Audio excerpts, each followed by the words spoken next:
Welcome to Modern Management of the Older Adult, brought to you by the Institute of Clinical Excellence.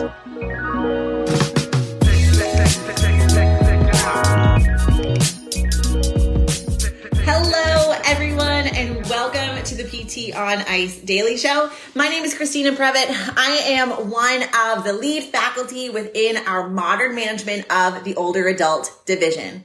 In our geriatric curriculum, we have 3 courses that encompass our certification MMOA. Our 2-day live course. I was just in North Platte, Nebraska this past weekend, and Alex was in Kansas City.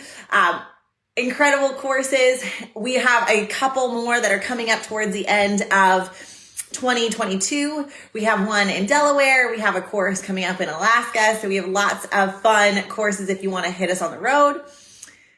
If you're interested in our online courses, if you have taken advanced concept or essential foundations rather, you are eligible to take advanced concepts. We start next week. I can't believe it. It's already October. We start October 6th. So if you are interested, make sure you go to ptonice.com and sign up for our next cohort. We only run advanced concepts several times a year. All right. Today I wanted to talk about Valsalva. Dun, dun, dun. Whenever we use the word Valsalva, especially when it pertains to older adults, there can be a lot of fear around what this means for the older adult. And we're going to talk about why. We're going to explain a little bit about what Valsalva is and then what our thoughts are within MMOA about when, how, or if we should be using it with older adults. So when we are using the word Valsalva, you've probably heard us talk about this in the pelvic division as well, because it's really relevant here, there as well. But Valsalva is essentially bracing. When we Valsalva, we take in a big breath, we brace through our midline. It causes an increase in pressure, and that allows us to create increased stiffness across the spine and core canister, which allows for increased force transfer. This incurs a performance advantage in sport, particularly for resistance-trained athletes, so that they can lift more weight across the barbell. This also happens when we are lifting over 80% of our 1 rep max. When we are thinking about the Valsalva, that increase in pressure translates into a transient increase in blood pressure. So now you can kind of see where the question mark around the applicability to this for older adults can come into question. So when you are performing a Valsalva, you can have your blood pressure increase to over 200 millimeters of mercury systolic. And the question mark is around safety for this. All right. So the first thing that we have to recognize is that many of our older adults are doing this in order for them to complete their activities of daily living. So 99.9% of the time, we do not need to be afraid of it. And why is this happening? So when our older adults are 1 rep max living, we talk about this a lot. It means that their capacity is at or exceeding their 1 rep max. If your older adult is using their hands to get up from a chair, their lower extremity strength, their 1 rep max is less than their body weight. That is a dire place for our older adults to be, but it also means that they are above that 80% threshold in order to get out of their chair. That also means that they are likely holding their breath as they're going and they're getting up out of their chair, because that is the only way that they are going to be able to get up out of their chair. So this inherent fear is probably unfounded. The second thing is that we have to think that when we are working with our older adults, they're probably doing this on their own. So, having them avoid this with us may actually remove their functional capacity in their day-to-day, especially if now they're afraid of it, because that is the messaging that we gave to them. So the first thing is, a Valsalva is a brace. A brace incurs a performance advantage. that performance advantage for many of our older adults who are 1 rep max living allows them to complete their day-to-day life. The second part about this is that sometimes when individuals are performing a Valsalva, they end up bearing down, and this can lead to an increased incidence of pelvic floor issues, particularly feelings of heaviness around the vaginal opening or leaking, whether that be anal incontinence. You've had that older adult who's tooted on you and can be leaking of urine. So the first thing, and I've talked about this on the podcast before, is as geriatric clinicians, we need to be screening for pelvic floor dysfunction. Then we need to see how our older adults are completing activities of daily living. If they are performing a Valsalva and they are also subsequently complaining about not being able to hold in gas or not being able to hold in pee when they don't want to be peeing or tooting, then we need to be potentially intervening. So oftentimes I am not intervening and preventing a Valsalva as my first line of defense when it comes to coaching through different movements or looking through different faults with the major movement patterns. But I will cue to breath a lot faster in the circumstance where a person is having pelvic floor issues. We know that age is a predominant risk factor for an increased risk of pelvic floor dysfunctions. This is because we lose some static support around the ligaments of our pelvis that help to create and support the pelvic floor with estrogen deficiency and a drop in the collagen cross-linking that happens with estrogen in our circulatory system. That hormone helps to affect that ligamentous integrity. So we rely more heavily on our dynamic stabilizers, aka our pelvic floor. And if that is also subsequently weak, it incurs an increased risk of pelvic floor dysfunction. When it comes to leaking with activities of daily living, our pelvic floor system has to be able to meet the demand that is created through pressure and breath and activity and load. So if you have a client who is leaking with Valsalva, an older adult who is leaking with Valsalva, then I will cue a breathe out or a breath out on exertion.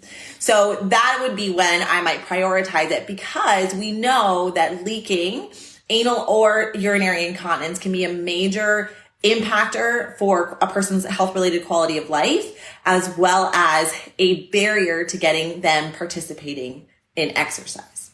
So in that circumstance, we're not going to be avoiding the Valsalva because of an issue with blood pressure. We're going to be avoiding Valsalva in order to increase the resiliency of the system and then meet the demand, the pressure demand, to what the body is ready for.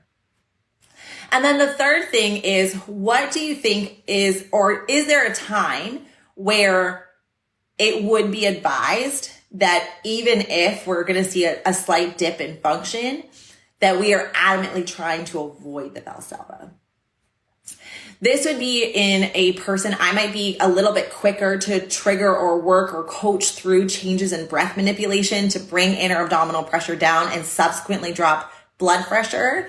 For individuals who have a significant amount of risk that would make them so cardiovascularly compromised that they would no longer be eligible for surgery. That's kind of the line. If you have a client who is impaired to the point where they won't perform surgery on them because of cardiovascular compromise, then you would probably think that transient increase in blood pressure may incur more of a risk, and it would be worth it for us to be thinking about changing breath strategies or working through some of those differences in breath strategy in order for us to be trying to keep them as safe as possible, because that transient increase in blood pressure can be really significant. All right, let's kind of pull this full circle.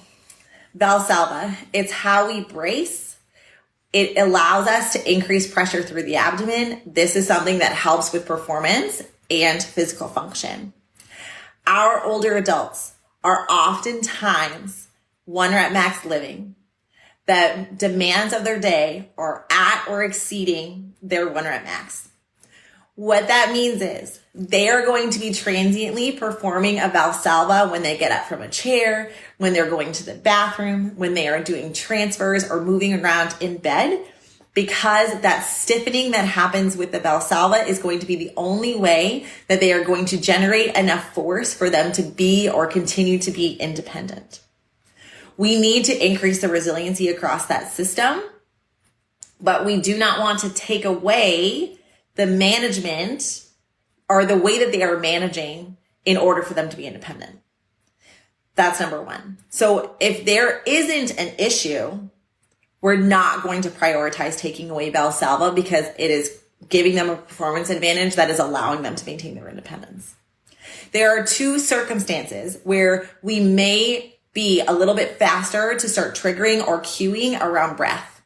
The first one is a known pelvic floor dysfunction. So feelings of heaviness, bulging around the vaginal opening, leaking of urine or fecal matter that could be gas or stool. This can be for men and for women, though prevalence is a lot higher for women. That pressure, that increase in pressure with Valsalva may be too much or exceeds the amount of pressure that the pelvic floor can sustain, leading to leaking. There, we're going to cue breathing out on exertion. That's situation number one.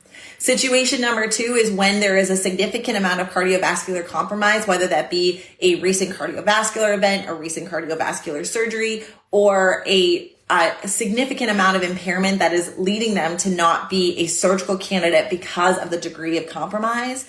That would be another situation or another clinical avatar where cueing breath management a little bit earlier, especially if you can do so while maintaining physical function, can be extremely helpful to try and reduce risk or mitigate risk of further cardiovascular complications.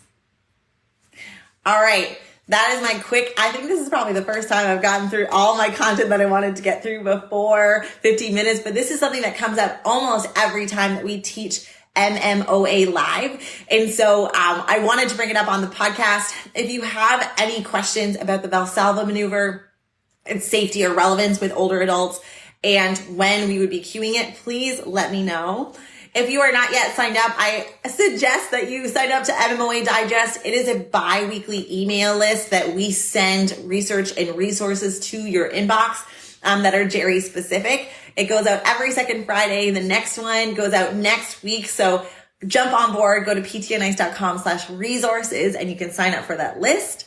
Otherwise, have a very, very wonderful end of your week. If you are in that hurricane zone, thinking of you all and wishing you all the best and safety and that you are, hunkered down and that everything is okay. Otherwise, I will be on the podcast soon and talk to you later. Thank you for listening to the MMOA podcast. If you found this helpful, please share with someone that could benefit. And if you're looking for more practical content to help you better serve older adults, head over to www.mmoa.online, where you can learn more about our free resources, our community, continuing education courses, and our certification.